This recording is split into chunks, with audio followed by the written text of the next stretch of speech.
Brikena është kthyer në një nga figurat më të komentuara brenda shtëpisë, jo vetëm për atë që bën, por sidomos për atë që nuk bën. Rreth saj është krijuar një presion i vazhdueshëm, ku banorët, opinionistët dhe madje edhe vetë dinamika e produksionit duket sikur janë rreshtuar në një drejtim të vetëm, ta shtyjnë drejt një veprimi që ajo nuk është ende gati ta bëjë. Çdo ditë që kalon, ajo gjendet përballë pyetjeve, aludimeve dhe pritshmërive që rriten gjiknjë e më shumë. Brenda shtëpisë, atmosfera për të është bërë e rëndë. Banorët e tjerë shpesh e shohin me dyshim, duke akuzuar herë pas here për paqartësinë e qëndrime, ndërsa disa të tjerë përpiqen ta provokojnë që të reagojë. Çdo bisedë përfundon duke u kthyer tek e njëjta temë, marrëdhënia e saj me Mateon dhe fakti pse ajo nuk po e çon përpara ashtu siç të tjerët presin. Në këtë mënyrë, Brikena është vendosur në qendër të një historie që duket sikur nuk e kontrollon më vetë. Nga ana tjetër, opinionistët jashtë shtëpisë analizojnë çdo lëvizje të saj me indësi, duke ngritur pikpyetje mbi sinqeritetin, ndjenjat dhe qëllimet e saj. Disa e kritikojnë për hezitim, të tjerë për strategji, ndërsa ka edhe nga ata që mendojnë se ajo thjesht po përpiqet të ruajë veten.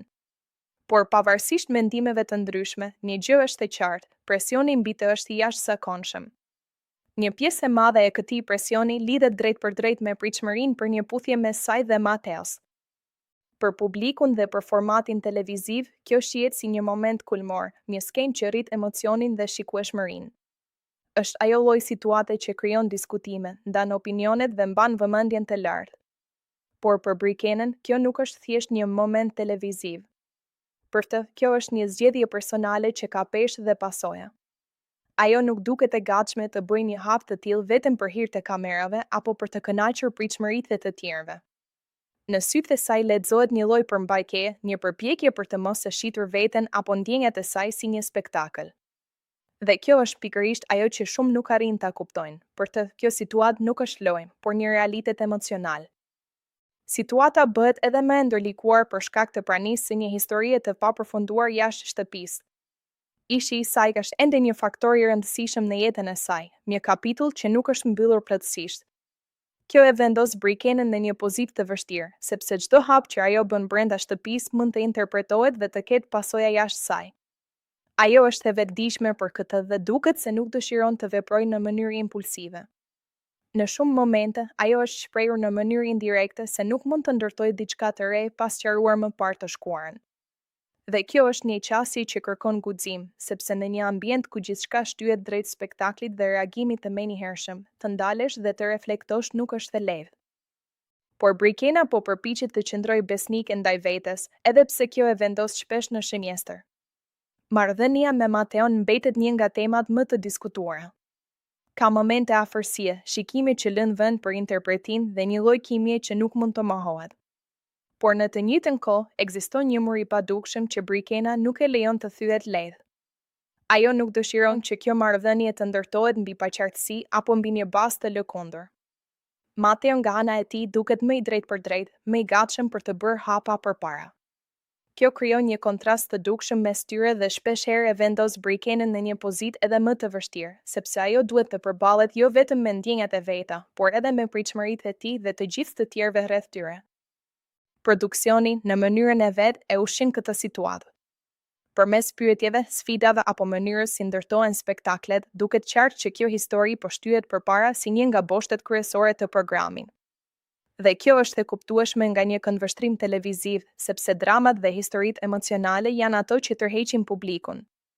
Por për Brikenën, kjo përkthehet në presion të vazhdueshëm. Ajo ndodhet mes dy botëve, asaj të brendshme, ku ndjenjat dhe mendimet e saj kërkojnë kohë dhe qartësi, dhe asaj të jashtme, ku çdo gjë kërkohet menjëherë në mënyrë të dukshme dhe të fortë. Kjo përplasje është ajo që e bën situatën e saj kaq të ndërlikuar. Në shumë raste, ajo ka zgjedhur heshtjen ose tërheqjen, jo sepse nuk ka çfarë të thotë, por sepse ndoshta nuk dëshiron të thotë diçka që nuk e ndjen plotësisht.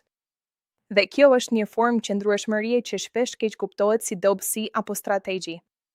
Por në thelb, ajo që Brikena duket se po kërkon është shumë e thjeshtë, kohë. Kohë për të kuptuar veten, për të sqaruar të shkuarën dhe për të vendosur për të ardhmen pa presionin e vazhdueshëm të tjerëve. Ndoshta vendimi më i drejtë për të do të ishte të dalë nga shtëpia dhe të përballet drejt për drejt me realitetin jashtë. të flas me ishin, të mbyll çdo kapitull të hapur dhe të vendos kufi të qartë për jetën e saj.